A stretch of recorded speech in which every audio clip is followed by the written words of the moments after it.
Hi good morning ಎಲ್ರಿಗೂ welcome back to my YouTube channel. ಎಲ್ಲರೂ ಹೇಗಿದ್ದೀರಾ? ನಾವಂತೂ ತುಂಬ ಚೆನ್ನಾಗಿದ್ದೀವಿ. ಸೊ ಈ ದಿನ ನಾನು ರೋಟೀನ್ ವ್ಲಾಗ್ನ ಶೇರ್ ಮಾಡ್ಕೊತಾ ಇದ್ದೀನಿ ನಿಮ್ಮ ಜೊತೆ.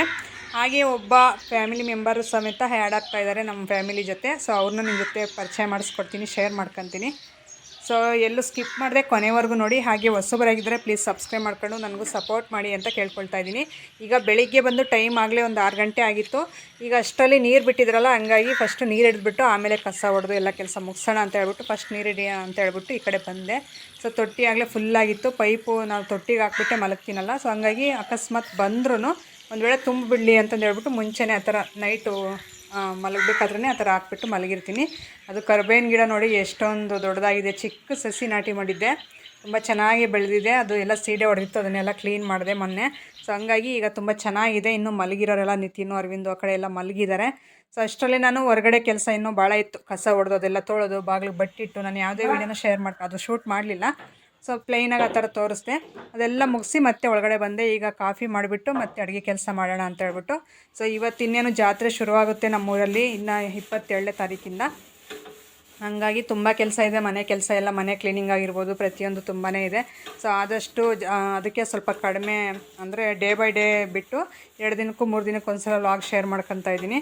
ಸೊ ಕೆಲಸಗಳೆಲ್ಲ ಮುಗಿದ್ರೆ ನಾನು ಡೇ ಬೈ ಡೇ ಇಲ್ಲ ಡೈಲಿನ ಯಾವುದು ಬೇಕೋ ಆ ಥರ ಅಪ್ಲೋಡ್ ಮಾಡ್ತಾ ಬರ್ತಾ ಇರ್ತೀನಿ ಪ್ರೋಸೆಸ್ಸಾಗಿ. ಸದ್ಯಕ್ಕೆ ಈಗ 2 ದಿನಕ್ಕೊಂದು ಸಾರಿ 3 ದಿನಕ್ಕೊಂದು ಸಲ ಅಪ್ಲೋಡ್ ಮಾಡ್ತಾಯಿದ್ದೀನಿ. ಸೊ ಅಡ್ಜಸ್ಟ್ ಮಾಡ್ಕೊಂಡು ನೋಡಿ, ಹಾಗೆ ಸಪೋರ್ಟ್ ಮಾಡ್ತೀರಾ ಅಂತ ಕೇಳ್ಕೊಳ್ತಾ ಇದ್ದೀನಿ. ಸೊ ಈಗ ನೋಡಿರಿ, ಅದು ನಾನು ಕಾಫಿ ಮಾಡೋಣ ಅಂತ ಹೇಳೋದು ಬಂದನಲ್ಲ, ನೈಟು ನಾನು ಕ್ಲೀನ್ ಮಾಡಿರಲಿಲ್ಲ ಸ್ಟವ್ನ. ಸೊ ಹಂಗಾಗಿ ಈಗ ಕ್ಲೀನ್ ಮಾಡಿಬಿಟ್ಟು ಮತ್ತೆ ಹಚ್ಚೋಣ. ಮತ್ತೆ ಹಂಗೆ ಮಾಡಿಬಿಟ್ರೆ ಮತ್ತೆ ಅದು ಗಲೀಜು ಥರ ತುಂಬ ಹಂಗೆ ಕಾಣಿಸ್ತಾ ಇರುತ್ತೆ ಅಂತ ಹೇಳ್ಬಿಟ್ಟು ಫಸ್ಟ್ ಕ್ಲೀನಾಗಿ ಒರೆಸ್ಬಿಡೋಣ. ಒಂದು 5 ನಿಮಿಷ ಲೇಟ್ ಆಗುತ್ತೆ ಅಷ್ಟೇ ಅಂತ ಹೇಳ್ಬಿಟ್ಟು ಅದಕ್ಕೆ ಕ್ಲೀನಾಗಿ ಅದನ್ನೆಲ್ಲ ತೊಳೆದು ಈಗ ಒರೆಸ್ತಾ ಇದ್ದೀನಿ. ಕಾಫಿ ಎಲ್ಲ ಮಾಡಿಕೊಟ್ಟು ಮತ್ತೆ ಅವ್ರು ಕುಡಿದಿದ್ದಾದಮೇಲೆ ಈಗ ಅಡುಗೆ ಮಾಡೋಣ ಅಂತ ಹೇಳ್ಬಿಟ್ಟು ಬೇಗ ಆಗುವಂಥದ್ದು. ಇವತ್ತು ಸಾಂಬಾರೇನು ಮಾಡ್ತಾಯಿಲ್ಲ.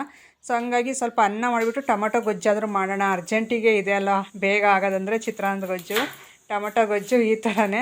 ಸೊ ಹಂಗಾಗಿ ನಾನು ಟೊಮೊಟೊ ಗೊಜ್ಜು ಮಾಡೋಣ. ನಿತಿನ್ಗೆ ತುಂಬ ಇಷ್ಟ, ಮಕ್ಕಳಿಬ್ಬರು ಇಷ್ಟಪಟ್ಟು ತಿಂತಾರೆ.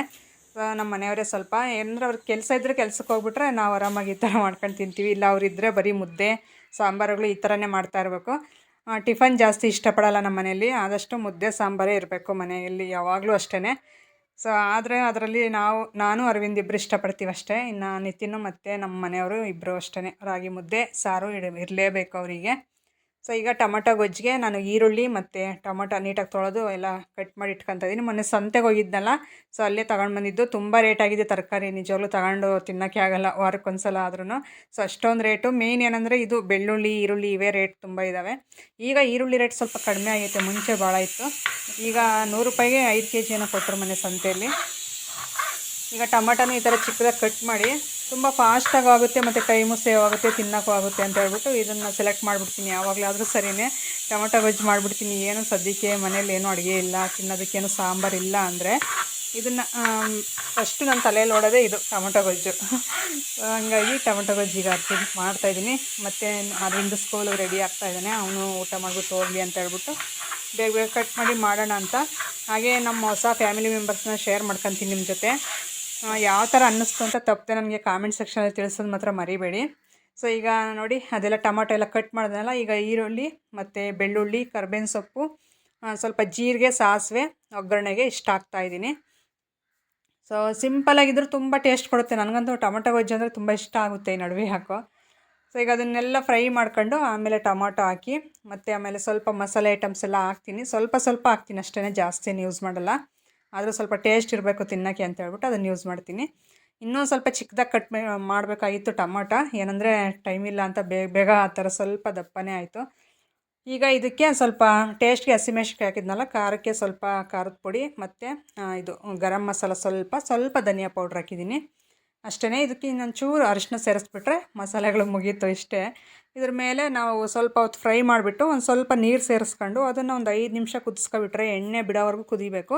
ಆ ಥರ ಕುದ್ಬಿಟ್ರೆ ಟೊಮೊಟೊ ಎಲ್ಲ ಫುಲ್ ಮೆತ್ತಗಾಗಿಬಿಟ್ಟು ತುಂಬ ಚೆನ್ನಾಗಿರುತ್ತೆ. ಅನ್ನಕ್ಕಾಗಲಿ, ಮುದ್ದೆಗಾಗಲಿ ಮತ್ತು ಚಪಾತಿಗಾಗಲಿ, ರೊಟ್ಟಿ ಜೊತೆ ತಿಂತಾರೆ, ರಾಗಿ ರೊಟ್ಟಿ ಜೊತೆ ತುಂಬ ಚೆನ್ನಾಗಿರುತ್ತೆ. ನಾನೀಗೆಲ್ಲ ನೀರು ಸೇರಿಸ್ತಾಯಿದ್ದೀನಿ ಸ್ವಲ್ಪ. ಇದು ಸ್ವಲ್ಪ ಕುದ್ದುಬಿಟ್ರೆ ಚೆನ್ನಾಗಿ ಎಣ್ಣೆ ಬಿಡೋವರೆಗೂ ಟೇಸ್ಟು ಇರುತ್ತೆ ಮತ್ತು ಅದಕ್ಕೆ ಕನ್ಸಿಸ್ಟೆನ್ಸಿಯಾಗಿಯೂ ಇರುತ್ತೆ ತಿನ್ನೋದಕ್ಕೆ ಕಲಿಸ್ಕೊಂಡು. ಸೊ ಹಂಗಾಗಿ ಈಗ ಇದನ್ನೆಲ್ಲ ನೀಟಾಗಿ ಕಲಿಸ್ಬಿಟ್ಟು ಈಗ ಟೇಸ್ಟ್ಗೆ ಎಷ್ಟು ಬೇಕೋ ಅಷ್ಟು ಉಪ್ಪು ಹಾಕ್ಕೊಂಡು 5 ನಿಮಿಷ ಕುದಿಸ್ತಾ ಇದ್ದೀನಿ. ಸೊ ಈ ಥರ ಮಾಡಿದೆ ಟೊಮಟೊ ಗೊಜ್ಜು. ಯಾವ ಥರ ಬಂದಿತ್ತು ಅಂದರೆ ತುಂಬ ಚೆನ್ನಾಗಿತ್ತು. ಏನಂದರೆ ನಾನು ತಿಂದಿದ್ದೀನಲ್ಲ, ನನಗೆ ಗೊತ್ತಷ್ಟೇ, ಪಾಪ ನೋಡೋರಿಗೆ ಗೊತ್ತಾಗಲ್ವಲ್ಲ. ನಾವು ಹೇಳ್ಬೋದು ಅಷ್ಟೇ ಚೆನ್ನಾಗಿತ್ತು ಅಂತ ಹೇಳ್ಬಿಟ್ಟು. ಸೊ ಅವ್ರು ತಿಂದರೆ, ಬೇರೆಯವ್ರು ತಿಂದರೆ ತಾನೇ ಗೊತ್ತಾಗೋದು ಚೆನ್ನಾಗಿತ್ತೋ ಇಲ್ವೋ ಅನ್ನೋದು. ಸೊ ನಾವು ಮಾಡಿರೋದು ಹೆಂಗಿದ್ರು ನಾವೇ ಇಷ್ಟಪಡ್ತೀವಿ. ಸೊ ಅದಕ್ಕೋಸ್ಕರ ಹೇಳಿದೆ. ಈಗ ನೋಡಿ, ನಮ್ಮ ಹೊಸ ಫ್ಯಾಮಿಲಿ ಮೆಂಬರ್ ಅಂತ ಹೇಳಿದ್ನಲ್ಲ, ಸೊ ಇದೇನೆ ನಮ್ಮ ಅರವಿಂದ್ ಹೋಗ್ಬಿಟ್ಟು ಪುಟ್ಟದು ನಾಯಿ ಮರಿ ಹಿಡ್ಕೊಂಡು ಬಂದಿದ್ದಾನೆ. ಸೊ ಅದನ್ನು ನೋಡಿಬಿಟ್ಟು ತುಂಬ ಇಷ್ಟ ಆಯಿತು. ಯಾಕೋ ವಾಪಸ್ ಕಳಿಸೋ ಮನಸ್ಸು ಬರಲಿಲ್ಲ. ಇರಲಿ ಬಿಡು ಅಂತಂದು ಹೇಳ್ಬಿಟ್ಟು ಮನೆಗೆ ಈಗ ನೀಟಾಗಿ ಅದಕ್ಕೆಲ್ಲ ಸ್ವಲ್ಪ ಏನು ಬಿದ್ದುಬಿಟ್ಟಿತ್ತು, ಹಂಗಾಗಿ ಎಣ್ಣೆ ಸ್ನಾನ ಮಾಡಿಸ್ಬಿಟ್ಟು ಫಸ್ಟು ಆಮೇಲೆ ಕ್ಲೀನಾಗಿ ಒರೆಸ್ಬಿಡೋಣ, ಎಲ್ಲ ಹೋಗುತ್ತೆ ಅಂತ ಹೇಳ್ಬಿಟ್ಟು ಫಸ್ಟ್ ಎಣ್ಣೆ ಎಲ್ಲ ಹಚ್ತಾ ಇದ್ದೀನಿ. ಅದು ಹಚ್ಚಿಸ್ಕೊಂತಾನೇ ಇಲ್ಲ, ಇನ್ನೂ ಅಳ್ತಾನೆ ಐತೆ. ಬಿಡ್ತಾರೆ ಅಂತ, ಏನೋ ಮಾಡ್ತಾರೆ ಅಂತಂದೇಳಿ ಅದಕ್ಕೆ ಭಯ ಪಾಪ. ಸೊ ನಾವೇನು ಮಾಡಲ್ಲ ಅನ್ನೋದು ಅದಕ್ಕೆ ಗೊತ್ತಾಗಬೇಕಲ್ಲ. ಹಂಗಾಗಿ ಈಗ ಲಾಸ್ಯ ಮಾನ್ವಿಕೆ ಎಲ್ಲ ಕೂತಿದ್ರು ಇದಕ್ಕೆ ಸ್ನಾನ ಮಾಡಿಸ್ಬೇಕು ಅಂತ ಹೇಳ್ಬಿಟ್ಟು. ಎಷ್ಟು ಕ್ಯೂಟಾಗಿ ಮುದ್ದಾಗಿದೆ. ಇದಕ್ಕೆ ಹೆಸ್ರೂ ಇಟ್ಟಾಯಿತು, ಚಿಂಟು ಅಂತ ಇಟ್ಟಿದ್ದೀವಿ ನೇಮು. ಇನ್ನೂ ಒಂದು 2 ದಿನ ಆಗಿದೆ ಬಂದಷ್ಟೇ ಮನೆಗೆ. ಸೊ ಚಿಂಟು ಅಂತ ಕರೆದ್ರೆ ಸಾಕು ಓಡ್ ಬಂದುಬಿಡುತ್ತೆ ಎಲ್ಲಿದ್ರು. ಅಷ್ಟೊಂದು ಹಚ್ಕೊಬಿಟ್ಟಿದ್ದೀವಿ ಇವಾಗಲೇ. ಸೊ ನಮ್ಮ ಫ್ಯಾಮಿಲಿ ಮೆಂಬರೇ ಅಂತ ಅಂದ್ಕೊಬಿಟ್ಟಿದ್ದೀವಿ ನಾವು. ನಮ್ಮ ಜೊತೆಗೆ ಒಬ್ಬರು ಮೆಂಬರ್ ಆ್ಯಡ್ ಆದರು ಅಂತ ತುಂಬ ಖುಷಿ ಅನಿಸುತ್ತೆ. ಸೊ ನನಗೆ ಈ ಥರ ಮೂಕು ಪ್ರಾಣಿಗಳಂದರೆ ತುಂಬ ಇಷ್ಟ. ಅದರಲ್ಲಿ ಸ್ವಲ್ಪ ಬೆಕ್ಕು ಅಂದರೆ ಭಯ ಪಡ್ತೀನಿ.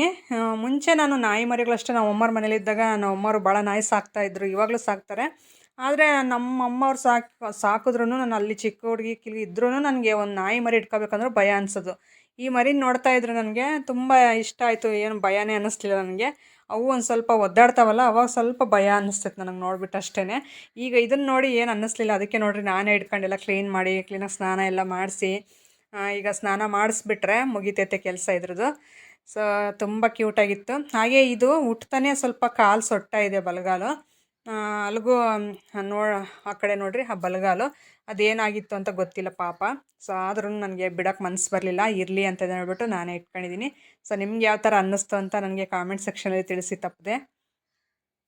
ನೋಡಿರಿ ಅದರಲ್ಲಿರೋದು ಏನೆಲ್ಲ ನೀಟಾಗಿ ಆ ಥರ ಕಿತ್ತು ಹಾಕ್ತಾಯಿದ್ದೀನಿ. ಸೊ ತುಂಬ ಇತ್ತು ಪಾಪ, ಅದಕ್ಕೆ ಸ್ನಾನ ಇಲ್ಲ ಏನೂ ಇಲ್ಲ ಅದಕ್ಕೋಸ್ಕರ. ಸೊ ಇನ್ನೂ ಇದಕ್ಕೆ ವ್ಯಾಕ್ಸಿನೇಷನ್ ಎಲ್ಲ ಹಾಕ್ಸ್ಬೇಕು. ಮತ್ತು ಸೋಪು ಎಲ್ಲ ಸದ್ಯಕ್ಕಿಲ್ಲ, ಮನೆಯಲ್ಲೇ ಇರೋದು ಹಾಕ್ತಾಯಿದ್ದೀನಿ ಈಗ ಸದ್ಯಕ್ಕೆ. ಆಮೇಲೆ ಇದಕ್ಕೆ ಸೋಪು, ಶಾಂಪು ಮತ್ತು ವ್ಯಾಕ್ಸಿನೇಷನ್ ಎಲ್ಲ ಹಾಕ್ಸ್ಬಿಟ್ಟು ಆಮೇಲೆ ತುಂಬ ಚೆನ್ನಾಗಿ ಕ್ಲೀನಾಗಿ ಏನೇನು ಬೇಕೋ ಎಲ್ಲ ಕೊಟ್ಕೊಂಡು ಚೆನ್ನಾಗಿ ನೋಡ್ಕೋಬೇಕು ಅಂತ ನನಗೆ ತುಂಬ ಇಷ್ಟ ಆಗಿಬಿಟ್ಟೈತೆ. ಸೊ ಅದಕ್ಕೆ ಈಗ ಅದನ್ನೆಲ್ಲ ಕ್ಲೀನ್ ಮಾಡ್ತಾಯಿದ್ದೀನಿ ನೋಡಿ. ಕ್ಲೀನ್ ಮಾಡಿಬಿಟ್ಟು ನೀರು ಕಾಯ್ಸೋಕೆ ಇಟ್ಟಿದ್ದೆ ನಾನು, ಅದಕ್ಕೆ ಒಲೆ ಅಲ್ಲಿ ಹಚ್ಚಿದ್ದು ಸೌದೆ ಒಲೆ. ನೀರು ಕಾಯಿಸ್ಕೊಂಡು ಈಗ ಬಿಸಿನೀರಲ್ಲಿ ಸ್ನಾನ ಮಾಡಿಸ್ತಾಯಿದ್ದೀನಿ. ಅಂದರೆ ತುಂಬ ಬಿಸಿ ನೀರೇನು ಹಾಕ್ತಾಯಿಲ್ಲ ಬಿಡ್ರಿ, ಸ್ವಲ್ಪ ಲೈಟಾಗಿ ಉಗುರು ಬೆಚ್ಚಿನ ನೀರಲ್ಲಿ ಸ್ನಾನ ಮಾಡಿಸ್ತಾ ಇರೋದು. ಸೊ ಅಳ್ತಾ ಇದೆ, ಚಿಕ್ಕ ಮಕ್ಕಳಲ್ಲ ಆ ಥರ ಅಳ್ತೈತೆ. ಮೈಸೂರು ಸ್ಯಾಂಡಲ್ ಸೋಪ್ ಹಾಕ್ತಾಯಿದ್ದೀನಿ. ಇದು ಹಾಕ್ಬಾರ್ದು, ಏನಂದರೆ ಸದ್ಯಕ್ಕೆ ಈಗ ಆ ಜಿಡ್ಡೆಲ್ಲ ಹೋಗಲಿ ಅಂತ ಹಾಕ್ತಾಯಿದ್ದೀನಿ ಅಷ್ಟೇ, ಒನ್ ಟೈಮ್ಗೆ ಹಾಕ್ತಾಯಿದ್ದೀನಿ.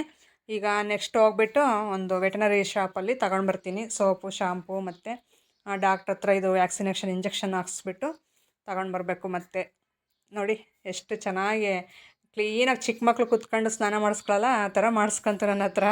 ಸೊ ನನಗಂತೂ ಇದನ್ನ ನೋಡ್ತಾಯಿದ್ರೆ ಒಳ್ಳೆ ಚಿಕ್ಕ ಪಾಪು ಸ್ನಾನ ಮಾಡಿಸ್ತೀನೇನೋ ಅನ್ನೋ ಒಂದು ಫೀಲ್ ಆಯಿತು ನನಗೆ. ತುಂಬ ಖುಷಿ ಅನ್ನಿಸ್ತು ಮನಸ್ಸಿಗೆ.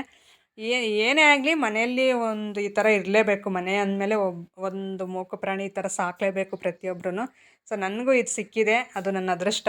ಈಗ ನೋಡಿರಿ ಬಲಗಾಲು ಇದೆಯಲ್ಲ, ಅದು ನೋಡಿರಿ ಸೊಟ್ಟ ಇದೆ ಅದು ಸ್ವಲ್ಪ. ಸೊ ಅದು ಹುಟ್ತಾನೆ ಆ ಥರ ಹುಟ್ಟುಬಿಟ್ಟಿದೆ ಪಾಪ. ಅನ್ನಿಸುತ್ತೆ ನೋಡಿದ್ರೆ, ಯಾಕಂದರೆ ಅಮ್ಮ ಎಲ್ಲೋ ಇರ್ತಾರೆ, ಬಂದೀಗ ನಮ್ಮ ಜೊತೆ ಸೆಟ್ಲಾಗಬೇಕಂದ್ರೆ ಈಗ ನಮ್ಮ ಮಕ್ಕಳಾದರೆ ಬಿಟ್ಬಿಡ್ತೀವ ಆ ಥರ ಹೇಳಿ. ಸೊ ಅದಕ್ಕೆ ತುಂಬ ಚೆನ್ನಾಗಿ ನೋಡ್ಕೋಬೇಕು ಅಂತ ಅನ್ನಿಸ್ತು ನನಗೆ. ಸೊ ಇವತ್ತಿಂದ ನಮ್ಮ ಫ್ಯಾಮಿಲಿ ಮೆಂಬರ್ ಆ್ಯಡ್ ಆದರು. ಸೊ ಪರಿಚಯ ಮಾಡಿಸ್ಕೊಡ್ತಾ ಇರ್ತೀನಿ. ಡೈಲಿ ವ್ಲಾಗಲ್ಲಿ ಕಾಣಿಸ್ಕೊತಾ ಇರ್ತಾನೆ ಚಿಂಟು. ಯಾವ ಥರ ಈ ಚಿಕ್ಕ ಪಾಪುಯಿಂದ ದೊಡ್ಡ ಪಾಪು ಆಗೋವರೆಗೂ ಯಾವ ಥರ ನೋಡ್ಕೊತೀನಿ, ಏನೇನು ಇದು ಮಾಡ್ತೀನಿ, ನನ್ನ ಜೊತೆ ಲೈಫ್ ಸ್ಟೈಲಲ್ಲಿ ಇದು ಆ್ಯಡ್ ಆಗುತ್ತೆ ಇನ್ಮೇಲೆ ವೀಡಿಯೋಗಳಲ್ಲಿ ಶೇರ್ ಮಾಡ್ತಾ ಇರ್ತೀನಿ. ಸ್ನಾನ ಎಲ್ಲ ಮುಗಿಸಿ ಈಗ ಒಂದು ಟವಲ್ ಥರ ಚಿಕ್ಕದಿತ್ತು ಅದನ್ನು ತಗೊಂಡು ಈಗ ನೀಟಾಗಿ ಕರ್ಚಿಪಲ್ಲಿ ಒರೆಸ್ತಾ ಇದ್ದೀನಿ. ಒರೆಸ್ಕೊಂತ ಎಲ್ಲ ಅಳ್ತಾ ಐತೆ ಸುಮ್ಮನೆ. ಚಳಿ ಆಗ್ತಾಯಿತ್ತು ಪಾಪ. 9 ಗಂಟೆ ಸ್ನಾನ ಮಾಡಿಸ್ತಾ ಇದ್ದೆ, ಚಳಿ ಆಗೋದ್ರಿಂದ ಫುಲ್ ಅದು ನಾನು ಹಿಂಗೆ ಒರೆಸ್ತಾ ಇದ್ದರೆ ಒರೆಸ್ಕೊಂತಾನೆ ಎಲ್ಲ ಅಳ್ತಾನೆ ಇತ್ತು. ಸೊ ಹಂಗಾಗಿ ಈಗ ನಮ್ಮ ಮನೆಯವರು ಕೆಲ್ಸಕ್ಕೆ ಹೋಗಿದ್ರಾಗಲೇ, ಇನ್ನು ನಮ್ಮ ಮನೆಯವರು ಅಂದರೆ ಇನ್ಮೇಲೆ ಬಿಡಮ್ಮ ನಿನ್ನ ಜೊತೆಗೆ ಒಬ್ಬರು ಮೆಂಬರ್ ಆ್ಯಡ್ ಆದರು, ನಿನ್ನ ಜೊತೆ ಇರ್ತಾರೆ ಆರಾಮಾಗಿ, ಬೇಜಾರಂತೀಯ ಅಂತಂದು ಹೇಳ್ತಾಯಿದ್ರು ನಮ್ಮ ಮನೆಯವ್ರನ್ನ. ಸೊ ನೋಡಿ ಬಂದು ಎಷ್ಟು ಚೆನ್ನಾಗಿ ಮೊಡ್ಲಲ್ಲಿ ಮಲ್ಕೊಂತ ಐತೆ, ಚಳಿ ಆಗ್ತೈತೆ ಅಂತ ಹೇಳ್ಬಿಟ್ಟು. ಸೊ ಈಗ ಫೈನಲಿ ಎಲ್ಲ ಒರೆಸ್ಬಿಟ್ಟು ಸ್ವಲ್ಪ ಹೊತ್ತು ಆ ಥರ ಮೈಯೆಲ್ಲ ಆರಿ ಬಿಸಿಲಿಗೆ ಒಣಗಿದ್ಮೇಲೆ ಒಂದು ಸ್ವಲ್ಪ ಹಾಲು ಅನ್ನ ಎಲ್ಲ ಕಲಸಿ ಇಟ್ಟೆ. ಸೊ ತುಂಬ ಚೆನ್ನಾಗಿತ್ತು. ಯಾವ ಥರ ಅನ್ನಿಸ್ತು ಅಂತ ಹೇಳಿ. ಹಾಗೆ ಹೊಸಬ್ರಾಗಿದ್ದರೆ ಪ್ಲೀಸ್ ಸಬ್ಸ್ಕ್ರೈಬ್ ಮಾಡ್ಕೊಂಡು ನನಗೆ ಇದೇ ಥರ ಸಪೋರ್ಟ್ ಮಾಡಿ.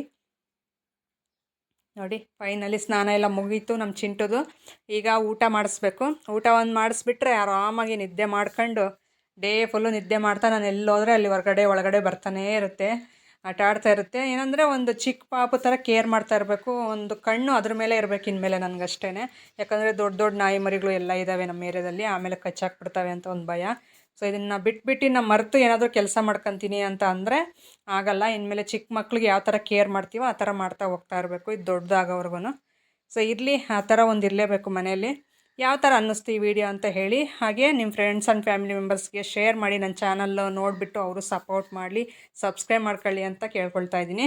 ಓಕೆ ಫ್ರೆಂಡ್ಸ್, ಇವತ್ತಿನ ವೀಡಿಯೋನ ಇಲ್ಲಿಗೆ ಎಂಡ್ ಮಾಡ್ತಾ ಇದ್ದೀನಿ. ಸಿಗೋಣ ನಾಳೆ ಮುಂದಿನ ವೀಡಿಯೋದಲ್ಲಿ. Thank you for watching. Bye ಎಲ್ರಿಗೂ.